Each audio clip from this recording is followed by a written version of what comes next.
बिस्मिल्लाहिर्रहमानिर्रहीम। अस्सलाम वालेकुम नाज़रीन, मैं हूं आपका होस्ट अहमद फवाद। आज तारीख है 30 सितंबर और दिन है मंगल का। 3 खबरें हैं जी और बहुत ही इंपॉर्टेंट खबरें हैं आज की व्लॉग में आपसे शेयर करूंगा। पहली खबर तो यह है कि इमरान खान साहब ने यह फैसला कर लिया है कि अली अमीन गंडापुर को एक्सपोज करना है, ताकि अली अमीन गंडापुर को एक्सपोज करने के बाद अवाम में उसके बाद इसको साइड पे किया जाए, इसको हटाया जाए, नया वज़ीर आला लाया जाए। और गंडापुर और इमरान खान साहब की जो मुलाकात हुई है अडयाला जेल में, इस मुलाकात के बाद ऑलरेडी 2 इस्तीफे आ गए हैं और ये इस्तीफे इस मुलाकात के बाद आए हैं। इस पर भी कुछ एक्सक्लूसिव डिटेल्स आप सब में शेयर करूंगा। दूसरी खबर यह कि जस्टिस जहांगीरी साहब को आज जो रिलीफ मिला सुप्रीम कोर्ट से, इस रिलीफ के पीछे वजह क्या है। अदलिया जो है, अदलिया वो आप समझें कि जरा खौफजदा हो गई है इस वक्त, और इस खौफजदा होने की वजह से ये जस्टिस जहांगीरी साहब को जो रिलीफ है वो मिला है। ये क्या मुद्दा है जी, इस पर भी कुछ तफसीलात आपके साथ शेयर करूंगा। और आखिर में बताऊंगा कि ये जो इसराइल को तस्लीम करने वाला मामला है और ये जो शम्मा जुनेजो वाला मामला है, और यूएन में डार और ख्वाजा आसिफ जो है, इसहाक डार और ख्वाजा आसिफ की आपस में लड़ाई का मामला है, इस सारे मामले के ऊपर नवाज शरीफ की एक हैरानकुन जो एंट्री है वो हुई है।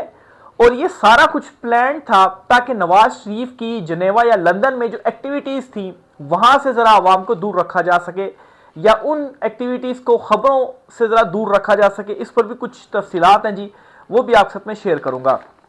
सबसे पहली जो खबर आप साथ शेयर करनी है जी, वो ये है कि इमरान खान साहब ने यह फैसला कर लिया कि अली अमीन गंडापुर जो है उनको एक्सपोज करना है और उनको इस ओहदे से साइड पर करना है। जाहिर सी बात, अगर एक्सपोज किए बगैर वो डायरेक्ट उनसे कहेंगे आप इस्तीफा जो है वो दे दें, तो वो जरा सवालात भी कुछ जो है वो जन्म लेंगे। लेकिन अली अमीन गंडापुर को एक्सपोज करने का जो फैसला हो, जो कि इमरान खान साहब ने बाकियों को भी किया, जो इस असल करता धरता हैं, जो ताकतवर हल्के हैं, उनको भी खान साहब ने एक्सपोज ही किया है ना पब्लिक में। उनके चेहरों से नकाब जो है वो हटाए और उनके भद्दे जो चेहरे थे वो अवाम को दिखाए हैं। बहरहाल अली अमीन गंडापुर, ये तो अब पता चल गया ना, साफ साफ चीजें नजर आ रही हैं कि वो विकेट के दोनों तरफ नहीं बल्कि एस्टेब्लिशमेंट की तरफ से ही खेल रहे थे। तो इमरान खान साहब ने उनको एक्सपोज ऑलमोस्ट वो हो चुके हैं। अब इमरान खान साहब जो हैं उनको हटाकर, या तो अगर वो खुद हट जाएं तो इसमें ज्यादा बेहतरी होगी, लेकिन एक्सपोज करने के बाद उनको जब हटाएंगे तो अवाम में भी ऑलरेडी रद्दमल आपने देख लिया। पेशावर जलसे में लोगों ने जूते लहराए अली अमीन गंडापुर जब स्टेज के ऊपर आए।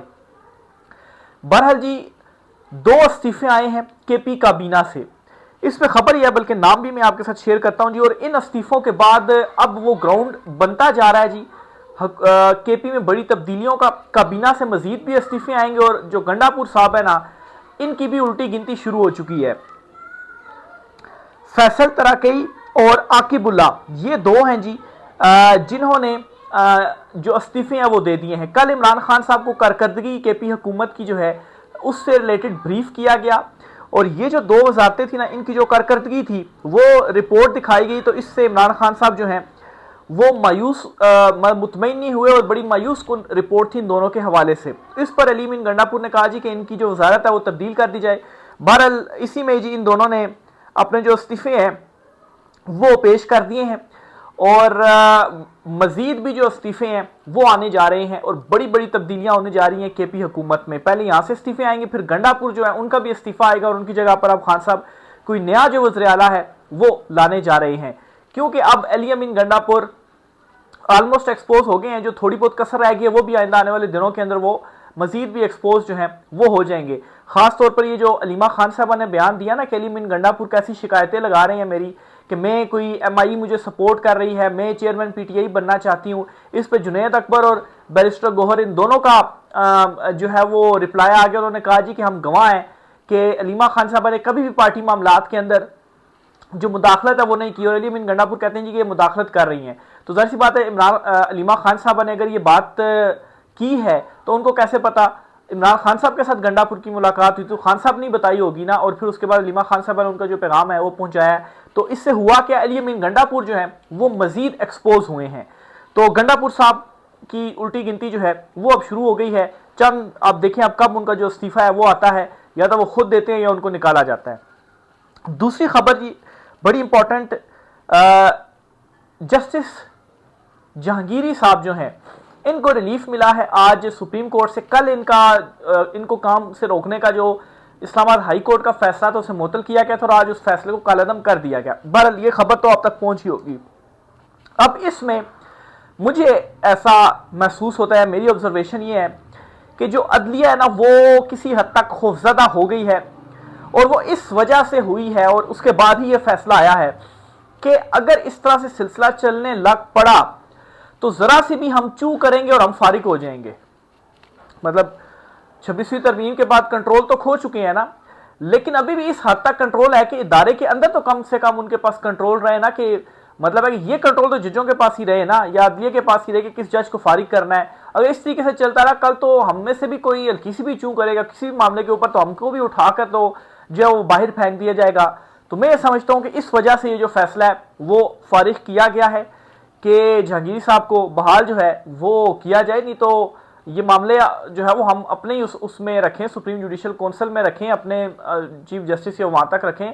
हाई कोर्ट इस तरह करने लग पड़ी और डोगर कोर्ट इस तरह करने लग पड़ी तो कल तो बाकी 4 जजेस भी हैं उनके खिलाफ भी उसी डोगर कोर्ट से जो फैसले हैं वो फिर ले लिए गए, तो फिर मामला जो है वो कहाँ जाएंगे। तो मैं समझता हूँ जी कि ये जो फैसला है इसके पीछे एक जो थिंकिंग है, या जो मैं एक अदालतों को कवर भी कर रहा हूँ और वहां पर जो सिचुएशन में देख रहा हूँ ना, तो उससे मेरी ऑब्जर्वेशन तो खैर ये भी है। तीसरी खबर और सबसे इंपॉर्टेंट खबर जो आपके साथ शेयर करनी है जी, वो ये है जी कि ये इसराइल को तस्लीम करने का जो मामला है, जो यूएन में हुआ, जो शम्मा जुनेजो वाला मामला है, जो इसहाक डार और ख्वाजा आसिफ के दरमियान लड़ाई वाला मामला है, इन सारी चीजों के पीछे नवाज शरीफ हैं। वो कैसे हैं, वो आपको सारी कहानी जो है वो मैं समझाता हूं जी। बाखबर हलकों का ये दावा है जी, बाखबर हलकों का वो ये कहते हैं कि ख्वाजा आसिफ और इसहाक डार की जो लड़ाई थी ना, ये स्क्रिप्टेड लड़ाई थी और इसके पीछे कुछ वजूहात थी। क्या वजूहात थी जी? नंबर 1 तो एक तो ये जी कि ये लड़ाई करने के बाद इस चीज में उलझा दिया जाए हलकों को, ताकतवर हलकों को भी, और मीडिया में भी जरा यही जो चीज है वो चलती रहे और इस बार नवाज शरीफ लंदन या जुनेवा जहां कहीं भी जरा मामलात वगैरह कर रहे हैं तो वहां से जो तवज्जो है वो हट जाए और इस चीज के ऊपर जो तवज्जो है जी वो जरा चली जाए। एक चीज तो ये, और दूसरे नंबर पर यह ख्याल किया जा रहा है जी कि जो इसराइल को तस्लीम करने वाला मामला है, अगर यह फैसला कर लिया गया है कि इसराइल को तस्लीम करना है, जो कि लग यही रहा है जो शहबाज शरीफ ने ट्वीट की है, अगर इसके ऊपर कोई अवामी रद्द-ए-अमल आता है ना, तो सारा का सारा जो मामला है जी वो ताकतवर हलकों के ऊपर डाल दिया जाएगा कि भाई मैंने तो कुछ भी नहीं किया, शहबाज शरीफ तो है ही कठपुतली, उन्हीं के कहने के ऊपर ही चल रहा है, मैं तो वैसे ही पीछे हूं इन सारी चीजों से, मैं तो एक्सटेंशन भी नहीं देना चाहता। बयानात दिलवा दिए गए इरफान सिद्दीकी और राना सनाउल्लाह से। ये शहबाज शरीफ की भी जो ट्वीट है वो भी ऐसे ही महसूस होता है कि वो भी इसी की एक कड़ी थी कि जरा अवामी रद्द-ए-अमल या अवामी नर्व्स तो जरा चेक की जाए कि वो क्या उनकी जो नर्व्स है वो आती हैं। नर्व्स भी सामने आई हैं, बड़ा भयानक जो रद्द-ए-अमल है जी वो सामने आया, हालात कुछ बेहतर नहीं है, वो भी मैं आपसे शेयर करता हूँ। बहरहाल अगर अवामी रद्द-ए-अमल जो है वो इसके ऊपर आ जाए तो सारा मलबा उधर डाल दिया जाएगा। लेकिन इससे भी ज्यादा खौफनाक जो चीज है जिसके हवाले से ये ख्याल किया जा रहा है जी बाखबर हलकों की जानिब से कि अगर अवामी रद्द-ए-अमल की वजह से इसराइल को तस्लीम नहीं किया जाता तो फिर उसके बाद नवाज शरीफ साहब जो हैं वो अपनी जो खिदमात हैं वो पेश करेंगे मगरिब को या अमेरिका को कि जी मैं ये काम आपके लिए कर सकता हूँ और मैं तो बड़ा मकबूल हूँ, और उसके बाद इस तरह का बयानी भी बनाने की जो कोशिश है, चूंकि नवाज शरीफ जब भी बाहर जाते हैं तो इनकलाबी हो जाते हैं, वो कहेंगे जी मैं तो एक्सटेंशन नहीं देना चाहता, मैं तो इनके साथ ही नहीं हूँ, क्योंकि खबरें भी ये आ चुकी है ना कि शहबाज शरीफ और मरियम नवाज शरीफ को मनाने की कोशिश कर रहे हैं, वो नहीं मान रहे। ये खबरें पहले आ चुकी हैं क्योंकि माहौल बनाया जा रहा है। जाहिर सी बात है अब खबरें मौजूद हैं तो आगे बयानियां बनाने में भी आसानी होगी। देखें कहेंगे जी उस टाइम भी देखें खबरें मौजूद हैं, मुझे मनाते रहे, मैं तो उनकी मानने के लिए तैयार नहीं हूँ, शहबाज तो उसको फारिग करो, मैं आता हूँ वज़ीर आज़म। तो मतलब इस किस्म की जो कहानी बनाते हुए फिर बयानियां बनाते हुए फिर बन भी सकेगा। लेकिन मसला ये है कि मकबूल तो आप मियाँ साहब नहीं है, मकबूल तो इमरान खान ही है, तो वो आपसे जो है वो फिर नहीं हो पाएगा। लेकिन इसको जो है वो ख्याल किया जा रहा है कि ये एक स्क्रिप्टेड भी था, इसहाक डार और ख्वाजा आसिफ जो है इन दोनों के दरमियान जो कुछ भी जो मामलात है वो हुए, नहीं तो जो शम्मा जुनेजो वो कैसे वहां पर आ सकती हैं। वो मतलब है कि बगैर किसी मतलब है कि किसी अहम या ताकतवर शख्सियत जिसका होल्ड हो चीज़ों पे, जो कहे तो उसके ऊपर इम्प्लीमेंट हो, जिससे जो वज़ीर ख़ारजा भी हो सकते हैं वो, या नवाज शरीफ भी हो सकते हैं। नवाज शरीफ अगर सागडार को कुछ कहें तो वो नहीं मानेंगे, तो वो वैसे ही तो वहां पर नहीं आ सकती हैं। तो बहरहाल शमा जुनेजो वाले मामले के ऊपर इतना ज्यादा रद्दमल आया हुआ है, तो ये सर को तस्लीम करने की चीजों के ऊपर क्या जो रद्दमल है वो आएगा। बहरहाल जो शहबाज शरीफ की ट्वीट है ना, जो मुझे महसूस होता है कि वो भी एक नफ्स चेक करने के लिए थी कि जरा ट्वीट करके देखें। अभी चूंकि हमने उस तरह से तो वो नहीं किया तस्लीम, तो चेक करें कि इसके ऊपर क्या जो रद्दमल आता है वो ये भी हो सकती है। बहरहाल आपको जो रद्दमल है ना वो मैं बताता हूँ। और बिल आखिर जी मौलाना फजल रहमान जो है उनकी जानिब से ये जो रद्दमल है वो सामने आ गया है। एक तो ऑब्वियसली पब्लिक का तो है ही है। मौलाना फजल रहमान क्या कहते हैं? मौलाना फजल रहमान कहते हैं कि अब भी यही कहता हूं, पाकिस्तान में कोई भी इसराइल को तस्लीम करने का ना सोचे। ये मौलाना फजल रहमान ने वार्निंग दे दी है। ठीक है जी। फिर जी, कायद-ए-आज़म के फ़लस्तीन पर मौक़िफ़ से इनहराफ हो रहा है। शहबाज शरीफ के ट्वीट को उन्होंने कहा ये कायद-ए-आज़म मोहम्मद जिन्ना का मौक़िफ़ है जिससे इनहराफ हो रहा है। अमन की बात करके अमन की पीठ में खंजर घोंप दिया गया है। तो ये 3 बड़ी इंपॉर्टेंट जो स्टेटमेंट्स हैं जो उन्होंने प्रेस कॉन्फ्रेंस की उसमें उन्होंने जो है वो दे दी हैं। तो इससे आप अंदाज़ा लगा लें कि इतना आसान नहीं है जितना जो है वो चीज़ों के ऊपर किया जा रहा है।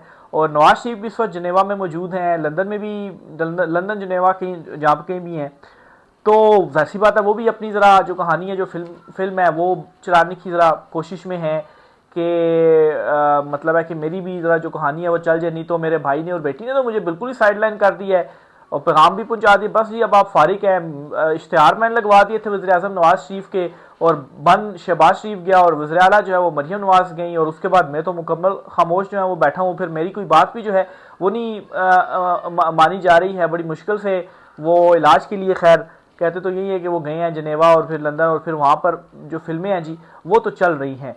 तो बहरहाल जी ये 3 बहुत ही इम्पोर्टेंट आप कहें जो डेवलपमेंट्स हैं जी वो हुई हैं। देखें, इमरान खान साहब, अली अमीन गंडापुर साहब जो हैं वो एक्सपोज तो ऑलमोस्ट, मतलब मैं समझता हूँ कि अवाम अब इतनी समझदार हो गई है कि बहुत ज़्यादा भी एक्सपोज करने की ज़रूरत नहीं है। मतलब जितना इस वक्त अली अमीन गंडापुर एक्सपोज हो गए हैं ना, तो अब सबको ही मालूम है कि वो वाकई एस्टेब्लिशमेंट के असल में डाकियाँ और उन्हीं की तरफ से ही वो खेलते हैं। तो एक्सपोज वो हो गए हैं। खान साहब यही कहते हैं एक्सपोज हो गए हैं ना, अब अगर वो खुद अगर इस्तीफ़ा दे के चले जाएँ तो ज़्यादा बेहतर है। खैर मैसेज भी एक ये दे दिया गया जी कि अगर आप भार बर्दाश्त नहीं कर सकते हैं, प्रेशर बर्दाश्त नहीं कर सकते, तो आप इस्तीफ़ा दे दें। और इसके अलावा इमरान खान साहब के पास बड़े ऑप्शंस भी हैं कि किसे हुकूमत में जो है वो लाना है, क्योंकि आगे जो डेवलपमेंट्स हो रही हैं ना, ये ट्रंप की जानिब से ये जो इब्राहिम मुआहदे के हवाले से, और फिर इमरान खान साहब तक भी पैगाम रसानियाँ जो है वो हो रही हैं। खान साहब ने तो एब्सोल्युटली नॉट कहा हुआ है, और फिर पेशावर जो जलसा था इसकी टाइमिंग बड़ी जो है वो इंपॉर्टेंट थी। फिर आगे अगर उस मुआहदे के ऊपर डेवलपमेंट्स होती हैं और यहाँ से इमरान खान साहब जो हैं वो पब्लिक को निकालते हैं, तो ये इतना सख्त प्रेशर पड़ेगा ना कि इनके जो तख्त है ना, इस पूरी रिजीम का ही तख्त उलट जाएगा। फिर इसके अलावा और भी आपको बताता चलूँ तो इस वक्त कश्मीर की जो सूरत हाल है ना जी, कश्मीर में जो कुछ ये कर रहे हैं वहाँ पर भी सूरत हाल काबू में नहीं आ रही, पब्लिक निकल गई है वहाँ पर। और केपी की जो सूरत हाल है वो भी आपके सामने है जी। सारे अवाम इमरान खान साहब के साथ खड़े हैं, केपी आपके कंट्रोल में नहीं है। फिर बलूचिस्तान की जो सूरत हाल है वो भी देख लें, पीछे रह जाता है पंजाब की सूरत हाल भी, मतलब है कि ऐसा नहीं है कि पंजाब में लोग बिल्कुल ही खामोश हैं, लोग निकले भी हैं। 9 मई को निकले हैं लोग, मतलब अगर आप हज़ारों में लोगों को आपने गिरफ्तार कर, जैसे बात लोग निकले हैं तो गिरफ्तार किए हैं ना। तो यहाँ पर भी जो लोग हैं वो ठीक है थोड़े से पीछे आप कह सकते हैं, लेकिन वो खामोश या उनके भी जो सेंटीमेंट्स हैं वो आपके वाले से क्या है वो भी आपको मालूम है। और फिर ऊपर से माइशत की जो सूरत हाल है, महंगाई बेरोज़गारी बढ़ती जा रही है। जो कुछ सैलाब जो कुछ आया, जो कुछ आपने सैलाब जदगान के साथ किया, इधर से पीपल्स पार्टी और नून लीग जो हैं इनकी भी आपस में जो लड़ाइयाँ हैं जी वो शुरू हो गई हैं। माफ़ियाँ मांगी जा रही हैं, मरियम नवाज़ की जानिब से तो नहीं, लेकिन आज़म रज़ा तारड़ ने आज असेंबली में माफ़ी मांगी है। बहरहाल पीपल्स पार्टी भी ज़रा हो गई है, वो भी अब कह रही है कि बेनज़ीर इनकम सपोर्ट्स के तहत जो पैसे हैं वो दिए जाएँ। तो ये भी लड़ाइयाँ आपस में इस वक्त जो शुरू हैं जी वो हो चुकी हैं, क्योंकि पीपल्स पार्टी को उन्होंने ये देख लिया है कि शायद उनके ऊपर से डिपेंडेंसी ख़त्म करना चाह रही है एस्टैब्लिशमेंट, ताकि सिर्फ नून लीग ही और उन्हीं के साथ ही जो सारे मामलात हैं वो चले, हमें भी साइडलाइन जो है वो किया जाए। तो इस वक्त बिल्कुल भी ताकतवरों के लिए चीज़ें साजगार नहीं हैं। मज़ीद जो भी होती हैं डेवलपमेंट्स आपसे शेयर करते रहेंगे, राय का इज़हार कीजिएगा। आज के व्लॉग से इतना ही, इजाज़त दीजिए, अल्लाह हाफिज़।